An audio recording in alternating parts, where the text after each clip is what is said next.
오든지 말았든지 뭐 이런 마음 정말 기쁨을 가지고 여러분이 웃을 수 있는 최대한의 얼굴의 화려함과 그 엄청난 기쁨을 표현하면서 다시 한번 인사하십시다. 예수님이 오셨습니다. 예수님이 오셨습니다. 끝까지 얼굴에 긴장을 안 풀고 계시는 분들 마음으로는 또 기쁨이 있을 것입니다. 하나님을 알지 못하는 어떤 분이 인간의 삶은 우연의 연속이다, 그런 얘기를 했어요. 우연히 태어났어.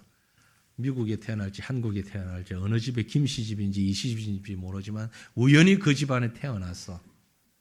우연히 사람들을 만나고 또 우연한 일들을 만나고 살다가 우연히 갑자기 세상 떠났다.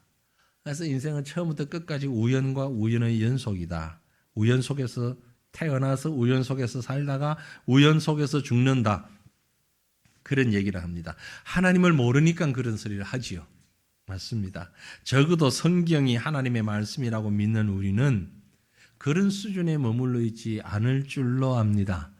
여러분 살아가는 매 순간순간이 우연이라고는 없는 것을 믿으시길 바랍니다. 하나님의 말씀인 성경에 우연이라는 단어가 있을까요? 없을까요? 성경을 한 번도 안 읽어보신 사람들처럼 답을 못 하시는데 읽어봐도 본 것 같지가 않은데 성경에 우연이라는 단어가 있나? 그런 분들을 위해서 요즘 컴퓨터가 얼마나 똑똑합니까? 그죠? 1초, 2초면 찾아볼 수 있습니다. 성경에 우연이라는 단어가 몇 개 있는지. 우리가 보고 있는 이 성경, 이제 한국어 성경 가운데도 개역 개정 성경을 우리가 보고 있는데 이 개역 개정판 성경에 우연이라는 단어가 4번 있습니다. 4번. 그리고 예전에 쓰던 개역 성경, 개역 성경에는 7번 나와 있어요. 왜 다르냐? 번역할 때에 그 단어를 어떤 단어를 선택하는가에 따라서 조금씩 차이가 있을 수 있죠. 그러나 이 4번이나 7번의 우연이라는 단어조차도 앞뒤 전후의 문맥을 살펴보면 그 우연은 하나님의 섭리, 하나님의 계획, 이러한 것을 표현하기 위한 언어로 우연이라는 단어가 사용되었을 뿐입니다. 성경에는 우연이라고 하는 것을 인정하지 않고 말하지 않고 있습니다. 우리 세상에서, 우리가 사는 세상에 우연은 없습니다. 우연처럼 보일 수 있지요. 롯이 이삭을 주우러 보아스의 집에, 보아스의 밭에 이삭을 죽게 되어서 우연히 그 집에 가서 이삭을 죽게 되고 보아스와 연을 맺게 되어서 부부가 되는 그 우연히 일어난 일로 생각되지만 사실은 그 배후에는 하나님의 역사가 있었던 것입니다. 전쟁터에 나간 아합 왕이 어떤 군사가 쏜 화살에 우연히 맞아서 죽게 되지만 이건 역시 우리 눈에, 사람의 눈에는 우연으로 보인다 할지라도 하나님의 시각에는 놀라운 계획과 섭리가 작용하고 있음을 믿으시길 바랍니다. 우리의 삶에는 매사에 하나님의 전능하신 지혜와 능력으로 섭리하시고 다스린다는 사실을 믿게 되면 우리가 바라보는 현실의 모든 일들, 주변의 모든 일들, 보는 눈이 달라집니다. 이해력이 달라집니다. 가슴이 달라집니다. 그러므로 적어도 하나님의 살아계심을 믿는 저와 여러분은 우리 삶 속에 역사하고 다스리시는 하나님의 주권과 섭리를 온전히 바르게 믿으시기를 바랍니다. 역사의 수레바퀴를 돌리시는 분은 하나님이십니다. 그 핸들을 붙잡고 계신 분도 하나님이십니다. 내 눈에 보일 때 당장에 불편하고 힘들고 이해되지 않는 일들이 생긴다 할지라도 그 모든 것을 합력하여 선을 이루게 하시는 분은 하나님이심을 믿고 그 하나님을 바라보고 그 하나님을 기대하며 살아가는 것이 바로 신자의 삶인 것입니다. 오늘 우리가 봉독한 말씀 가운데서도 이런 하나님의 계획과 섭리가 분명하게 나타난다는 사실을 발견할 수 있습니다. 한마디로 예수님이 베들레헴에서 탄생하신 성탄의 사건은 결코 우연히 어쩌다 보니 갑작스럽게 일어난 일이 아니라는 말입니다. 이 사건은 인류 역사를 지배하고 다스리시고 운행하시는 하나님의, 전능하신 하나님의 손길로, 하나님의 섭리로 일어난 사건인 줄 우리는 믿습니다. 성탄을 지나면서 이제 내일 성탄절이니까 오늘부터 함께 이런 성탄의 기쁨을 나누면서 성탄의 사건 속에서 우리에게 보여주신 하나님의 능력, 그 하나님의 은혜를 묵상할 때에, 우리 가슴에 다시 새길 때에 우리 모두에게 큰 은혜가 함께 하시기를 간절히 바랍니다. 성탄의 메시지가 무엇일까?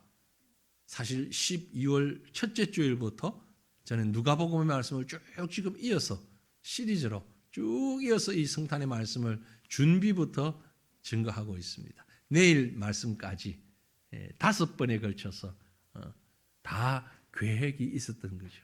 하나님의 계획도 있었고 저희 계획도 있었고, 그래서 내일 설교까지 누가복음의 말씀을 쭉 이어서 보는데, 왜, 언제, 어떻게 주님이 오셨는가 하나하나를 생각할 때에 이것은 우리에게 너무나 큰 은혜요, 장로님이 기도하신 것처럼 너무나 큰 선물인 줄로 우리는 믿습니다.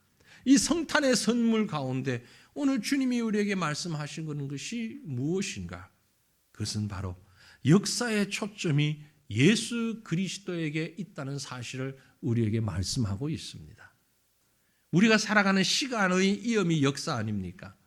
그 역사는 예수를 믿는 사람이든 믿지 않는 사람이든 교회 안이든 교회 바깥이든 지구상에 살아가는 모든 인류의 역사는 그 초점이 예수 그리스도에게 있습니다. 금년도가 몇 년도죠? 금년이 2023년이죠. 이 숫자는 어디서부터 시작이 되었습니까? 예수님 탄생을 기점으로 시작을 했습니다. 예수님 오시기 이전을 BC, 예수님 오신 이후를 AD 그렇게 이야기를 하죠. BC라는 말은 Before Christ, 그리스도 이전, 영어로 한 말이고, AD라는 말은 라틴어입니다. Anno Domini. 왜 하나는 영어를 쓰고 하나는 라틴어를 썼는지 모르겠어요. 혹시 아는 분 계시면 나중에 저를 가르쳐 주시길 바랍니다. 쓴 사람 마음이겠지요. 근데 이 말의 둘 다의 그 뜻은 중심이, 기준이 그리스도다라는 말입니다. Anno Domini, 라틴어의 그 의미를 영어로 이 얘기를 하면 In the year of the Lord Jesus Christ, 주 예수 그리스도의 해, 그런 의미를 가지고 있다 그래요. 시작부터 지금 계속해서 예수 그리스도, 우리의 구주 되신 예수 그리스도의 시간들이다. 그래서 AD. 그래서 우리는 예수님 오시기 이전을 마이너스 1년, 마이너스 2년 그러지 않습니다. BC 1년, BC 10년. 그래서 숫자가 많으면 많을수록 지금을 기점으로 오래된 시간입니다. 숫자가 많을수록. AD는 숫자가 많을수록 앞으로 올 시간들이죠. 그래서 횟수를 셀 때는 마이너스 1년, 플러스 2년 그렇게 하지 않고 BC 1년, AD 2년 이런 식으로 얘기를 하는 거죠. 그 얘기는 기점이, 시작점이 예수 그리스도라는 거죠. 역사학자들이, 사회학자들이 연구를 해보니까 BC 4년이 예수님 오셨다 그런 얘기를 하기도 하는데 그 정확하게 언제냐를 따지는 것은 별로 의미가 없습니다. 중요한 것은 예수님 오심을 기점으로 그 이전과 그 이후 이렇게 모든 인류들이, 이 세상에 살아가는 사람들이 그렇게 시간을 세고 있다는 거죠. 시간과 날과 해와 연, 달 모든 기점을 예수님 중심으로 세고 있다. 이것은 바로 세계 역사의 전환점이 예수님의 탄생 시점이다라는 말입니다. 그래서 우리는 서기 2023년이라는 말보다 정확하게 주후 2023년, 더 정확한 말인지도 모릅니다. 역사의 주인이신 하나님은 지금도 이 날 속에서, 이 시간들 속에서 살아계시면서 지금도 그리스도에게 초점을 맞추게 우리를 인도하고 계신다는 사실입니다. 그렇기 때문에 성경을 자세히 보게 되면 하나님의 약속하신 일들이 하나하나 그대로 이루어지고 있다는 사실을 우리는 보게 됩니다. 예수님에 대한 예언 중에 탄생, 그리고 사역, 죽음, 부활, 모든 것이 하나하나 다 이루어졌어요. 오늘 우리가 읽은 말씀 가운데 1절로 3절 말씀을 다시 한번 봅니다. 그때 가이사 아구스토가 영을 내려 천하로 다 호적하라 하였으니 이 호적은 구레뇨가 수리아 총독이 되었을 때에 처음 한 것이라 모든 사람이 호적하러 각각 고향으로 돌아가매. 성탄이 되면 아기 예수님 캐롤에 묻혀서 이 말씀이 자꾸 의미를 퇴색되어가는 그런 느낌이 있는데, 말씀 한마디 한마디가 너무너무 중요한 말씀이죠. 그때에, 예수님이 탄생하시는 그때에 가이사 아구스토가, 당시 이스라엘은 로마의 다스림을 받는 식민지였습니다. 그래서 로마 황제 가이사 아구스토가 명령을 내리면 모든 이스라엘, 모든 로마에 속한 나라들이 다 순종할 수밖에 없었는데, 호적을 정리하기 위하여서 각각 고향으로 돌아가라라는 것이었습니다. 로마의 황제 아구스토는 다른 뜻이 있어서 한 게 아닙니다. 호적 정리를 했던 이유는 딱 한 가지 목적입니다. 세금 정확하게 거두려고, 세금 많이 거두려고. 그걸 목적이었습니다. 그래서 이스라엘의 모든 백성들은 그 명령을 지키지 않을 수가 없었어요. 임신을 했기 때문에 갈 수 없습니다. 몸이 아파서 갈 수 없습니다. 이게 통하지 않은, 무조건 지켜야 하는 명령이었습니다. 그래서 요셉과 마리아도 베들레헴으로 갔던 거죠. 요셉은 다윗 집 후손입니다. 마리아와 함께 베들레헴에 살았던 것이 아니고 나사렛에서 살고 있었습니다. 나사렛이란 동네에서부터 베들레헴까지는 약 150km, 가깝지 않은 거리입니다.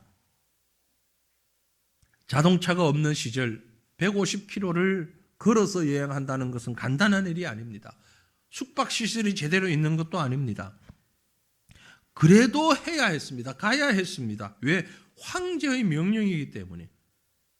하나님의 계획, 하나님의 섭리 아무 상관없이 지금 주어진 그 일인 줄로 생각하고 그 일을 했을 뿐입니다. 하지만 이 사건은 놀라운 하나님의 계획과 섭리 가운데서 만들어진 일이었습니다. 시간도 정확하게 하나님의 손길이었습니다. 보세요. 왜 나사렛에 살고 있던 요셉과 마리아가 하필이면 딱 그 타이밍에, 임신 초기도 아니고 아기를 낳고 난 다음도 아니고 딱 만삭이 되었던, 출생을 앞둔 그 시점에 그 먼 길을 가야만 했는가? 로마 황제의 명령 때문만은 아닙니다. 우리 하나님의 섭리였습니다. 하나님의 역사 다스림이었습니다.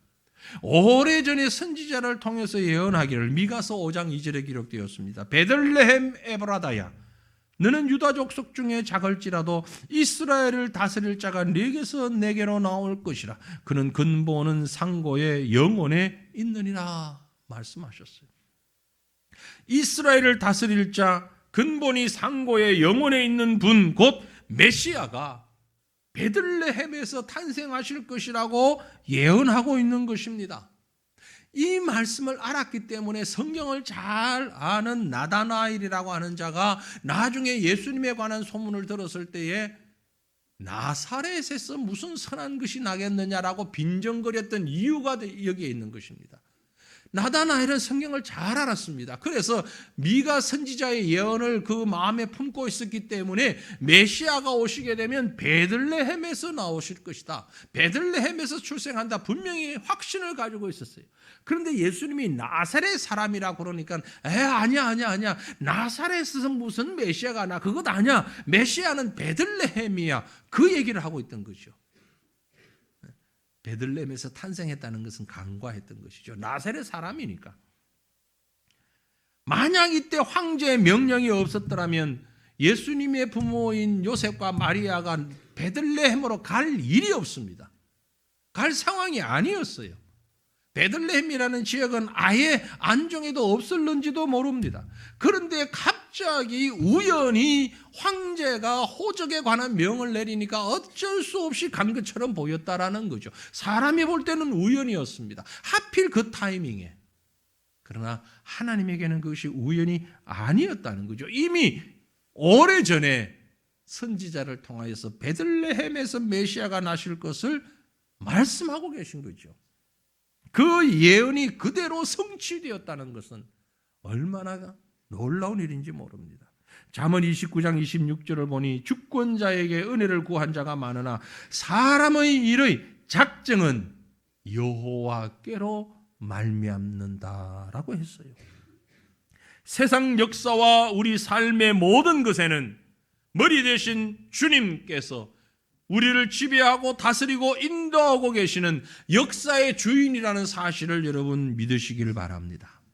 현재 여러분 각자에게 주어진 삶은 어떻습니까? 혹시 힘들고 불편하고 어렵지 않습니까? 그러나 하나님이 하셨다는 것을 인정하시길 바랍니다. 그 말씀이 생각이 나네요. 제가 신학교 다닐 때 스승이신 박윤순 목사님이 강의 시간에 하셨던 말씀이 제군들, 북한 분 제군들 부부싸움 할 수 있어. 그런데 부부싸움 하고 나면 한 가지만 생각해. 이 사람은 하나님이 주신 사람이다. 그것만 생각해. 하나님이 주신 것 중에 나쁜 게 있어 없어? 제가 묻는 게 아니고 그 교수님이 물었던 건데 제가 한번 질문해 볼게요. 하나님이 주신 것 가운데 나쁜 게 있어요 없어요? 아니 대답을 그렇게 힘들게 하십니까? 나쁜 게 있어요 없어요? 아 오늘 괜히 왔네 또 이렇게 게다가 또 부부가 같이 딱 앉아가지고 말을 할 수도 없고 안 할 수도 없고 하나님이 주신 게 나쁜 게 있어요 없어요? 3번을 물어도 답을 안 하는 사람은 이상한 사람. 하나님이 주셨잖아요. 그러면 좋은 걸 주셨다고 나한테 딱 맞는 사람을 딱 맞는 환경을 주신 줄로 믿으시기를 바랍니다. 그게 하나님의 능력이요. 하나님의 손길이요. 하나님께서 하신 일은 잘못됨이 없다. 하나님을 사랑하는 자 곧 그 뜻대로 부르심을 입은 자들에게는 모든 것이 합력하여 선을 이루느니라. 믿으시길 바랍니다. 그 모든 것 중에는 정말 성질 나쁜 집주인도 있을 수 있어요.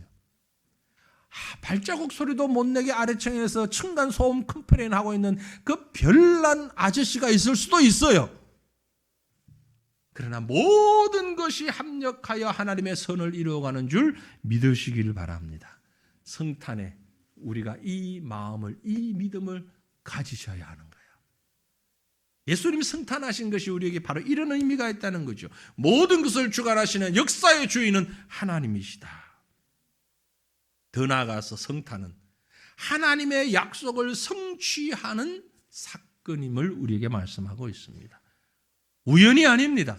수천 년 전부터 내려온 인류 구원의 역사, 창조 이전부터 하나님의 계획과 섭리가 있었고 약속하셨고 그것을 말씀하시고 이루어 가시는 거예요. 정확하게 이루시는 하나님의 손길입니다. 구체적으로 예언되어졌는데 이사야 선지자가 이사야서의 기록은 예수님 탄생하시기 약 700년 전입니다. 700년 전에 기록된 이사야서 7장 14절에 이런 말씀이 기록되어 있어요. 그러므로 주께서 친히 징조를 너희에게 주실 것이라. 보라, 처녀가 잉태하여 아들을 낳을 것이요 그의 이름을 임마누엘이라 하리라. 예수님이 오시기 전입니다. 누구도 예수님에 대해서 얘기하기 전입니다. 700년 전에 이사야 선지자의 입을 통하여서 이렇게 예언하신 하나님께서 지금 이 말씀을 잘 기억하십시오. 이 말씀이 그대로 이루어지는 것이 마태복음 1장 23절이에요. 보라, 처녀가 잉태하여 아들을 낳을 것이요 그 이름은 임마누엘이라 하리라 하셨으니 이를 번역한즉 하나님이 우리와 함께 계시다 함이라. 이사야서를 쓴 사람과 쓴 시기, 마태복음을 쓴 사람과 쓴 시기 완전히 다릅니다. 그런데 그 말씀은 동일합니다. 처녀가 잉태하여 아들을 낳을 것이니 그의 이름은 임마누엘이라. 약속하신 말씀 그대로 이루어지신 것입니다. 이것이 바로 축제요, 이것이 바로 명절인 것이죠. 기쁨인 것입니다. 우리 가족이 생일을 맞으면 해피 버스데이 투 유 축복하고 그날을 기뻐합니다. 예수님이 탄생하셨어요. 얼마나 큰 기쁨입니까? 얼마나 놀라운 은혜입니까? 그래서 온 세계가 함께 기뻐하고 있는 것입니다. 이 기쁨은 우연히 된 것이 아니라 창세기 3장 15절에서부터 여자의 후손으로 오실 것을 말씀하셨고, 창세기 12장 3절에 보면 아브라함의 후손에서, 민수기 24장 17절에 야곱의 후손에서, 창세기 49장 10절에 유다 지파에서, 이사야 9장 7절에 다윗의 자손으로, 미가 5장 2절에서 베들레헴에서 하나가 그대로 이루어진 것. 더구나 이사야 53장을 보면 예수님이 십자가에서 처참하게 돌아가실 것까지 예언하신 그 모든 예언들이 1.1획 변함없이 그대로 이루어진 줄 우리는 믿습니다. 성탄은 하나님의 약속의 성취였습니다. 인간이 태어나기 전에 우리는 그 이전에 아무것도 모르고 존재하지도 않았습니다. 그러나 주님은 다릅니다. 태어나시기 전부터, 영원 전부터 계셨습니다.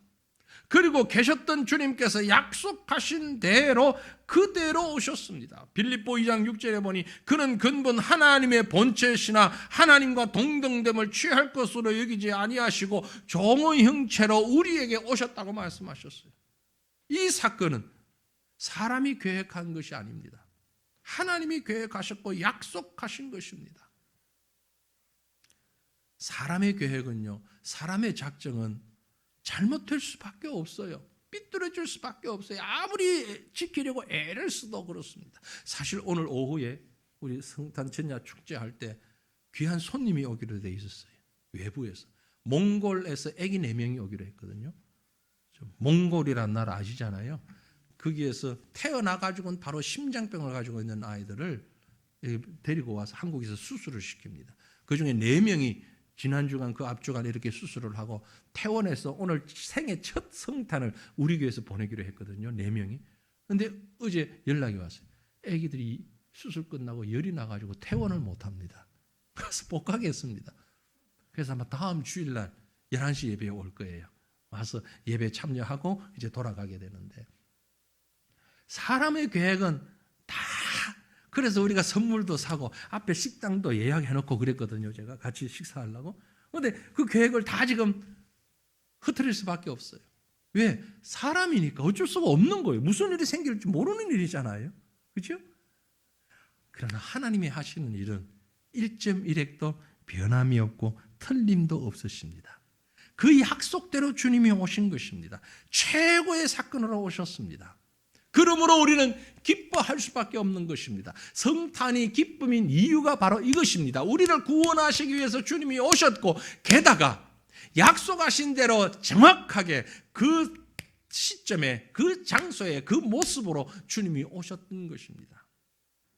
그런데 이것은 우리에게 큰 기쁨인데, 정확하게 말하면 모두에게 기쁨이 아니라 우리에게 기쁨이에요.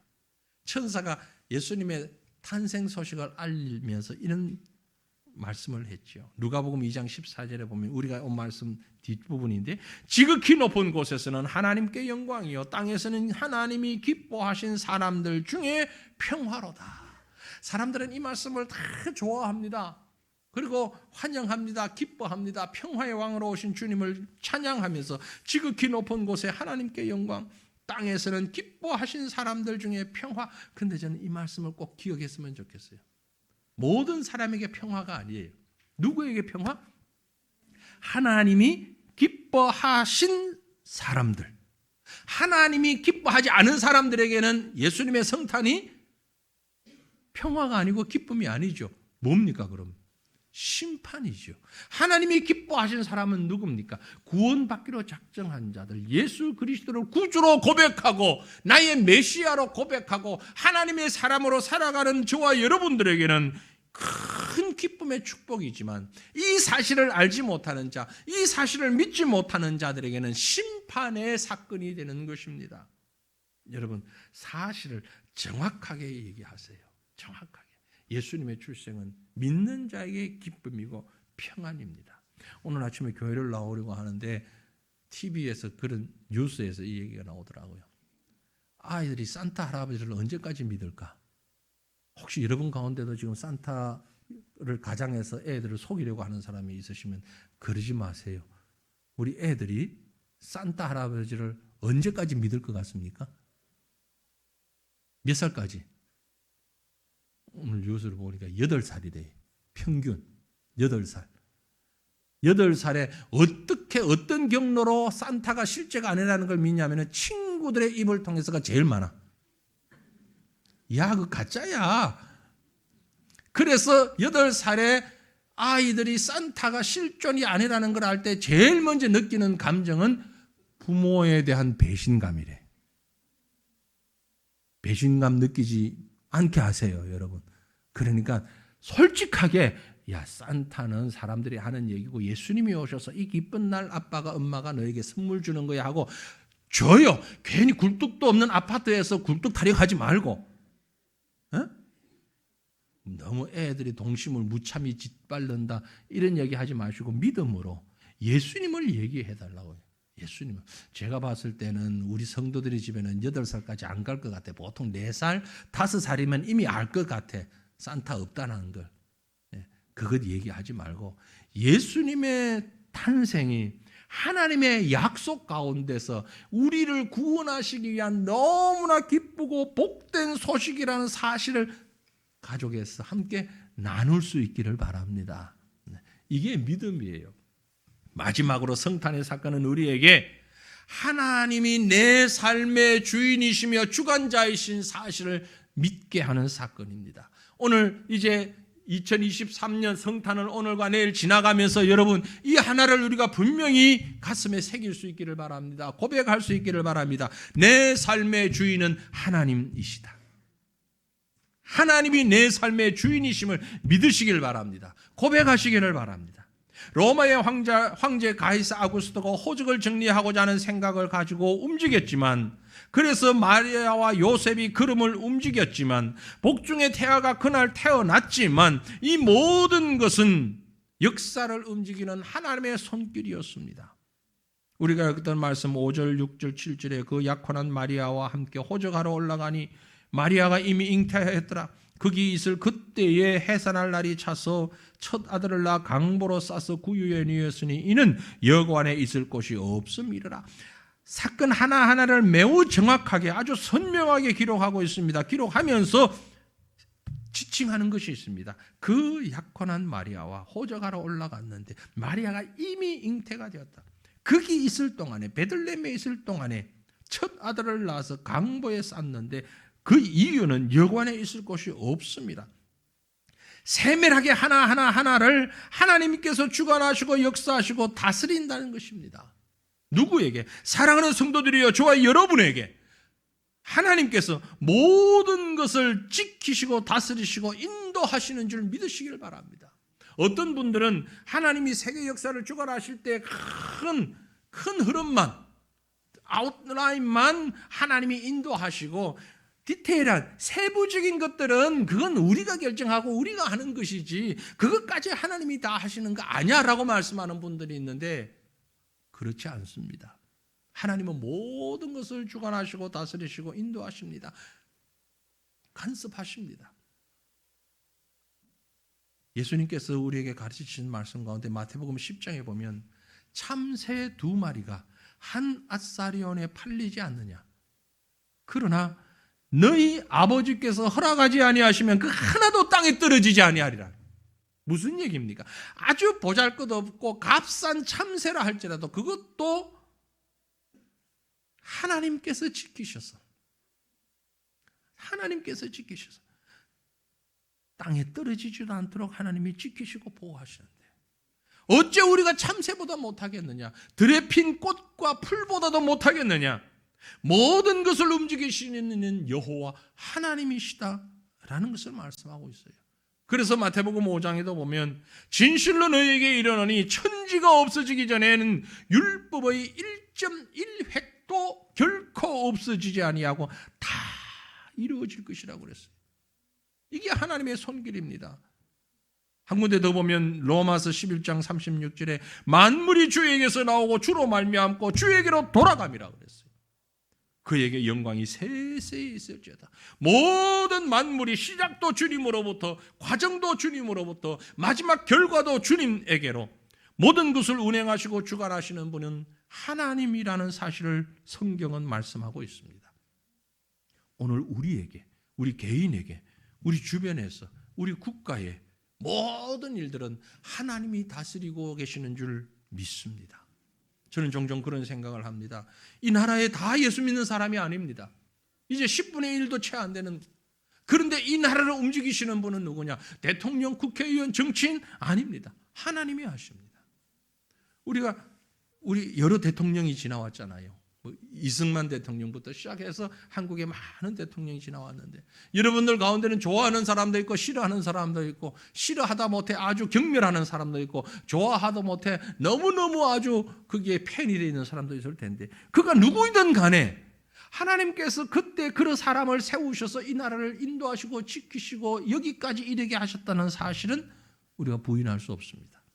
어떤 자는 나라를 기초를 닦게 하고 어떤 대통령은 또 독재를 저항하게 하고 어떤 대통령은 경제를 이렇게 세웠고 어떤 대통령은 외교를 잘했고 북방 외교를 잘했고 혹은 자본주의 외교를 잘했고 또 어떤 사람은 권위주의를 깨뜨렸고 어떤 사람은 자유 인권을 더 신장시켰고 좋은 장점을 보면 다 있어. 그들이 예수 믿는 사람은 아니라 할지라도 하나님께서 백성의 손을 통하여서 투표하게 하고 선출하게 하고 또는 여러 가지 모습으로 그 권력을 잡게 하셨지만 그때 그 순간 하고자 하시는 일을 그 사람들을 통하여서 일해 오셨던 것입니다. 그러므로 이 나라를 다스리는 주관자는 누구냐? 대통령 아닙니다. 대통령을 뽑은 국민도 아닙니다. 하나님께서 역사의 주관자라는 사실을 우리는 믿습니다. 그렇기 때문에 오늘 내 눈앞에서 주어진 형편과 상황과 사회가 국가가 이해가 안 되고 도저히 용납할 수 없다 할지라도 보다 넓은 시야를 가지고 마음을 가지고 하나님의 손길을 바라볼 수 있기를 바랍니다. 왜 이 타임에 전쟁이 일어나가지고 왜 이 시점에 이 추운데 북한에는 아직도 저렇게 굶주린 사람들이 많이 있어가지고 하나님이 계신다면 하나님 왜 가만히 두십니까? 하나님 방법으로 한번 역사하시죠. 하나님께서 우리 생각대로 움직이지 않는 것이 얼마나 다행스러운지요. 왜냐하면 우리의 생각은 오늘 안에도 바뀔 수 있는 것이잖아요.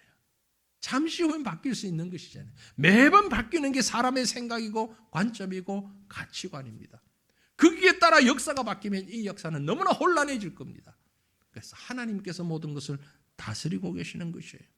시편 기자는 이 사실을 알았습니다. 그래서 이렇게 노래했죠. 시편 127편 1, 2절에 여호와께서 집을 세우지 아니하시면 세우는 자의 수고가 헛되며 여호와께서 성을 지키지 아니하시면 파수꾼이 깨어있음이 헛되도다.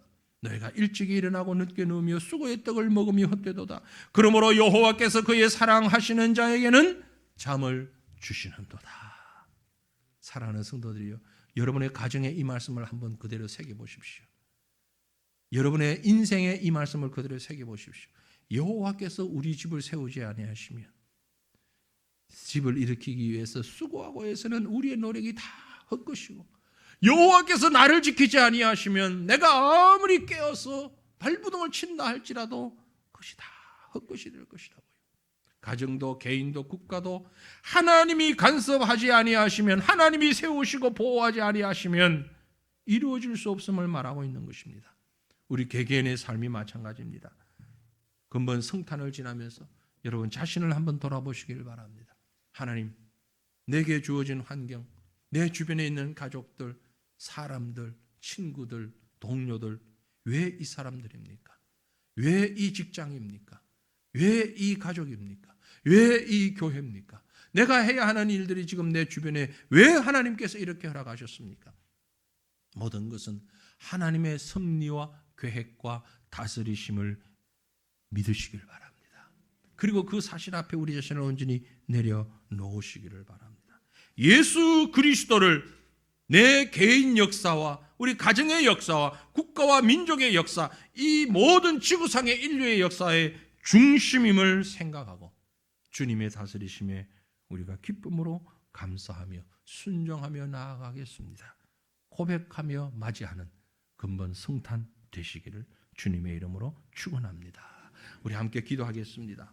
말씀을 생각하시면서 또 우리에게 주어진 형편과 상황을 내려놓고 하나님이 모든 일의 주인이십니다. 역사의 주인이신 하나님만을 따라가는 우리의 삶이 되게 하여 주시옵소서. 이 믿음을 가지고 금년 성탄을 맞이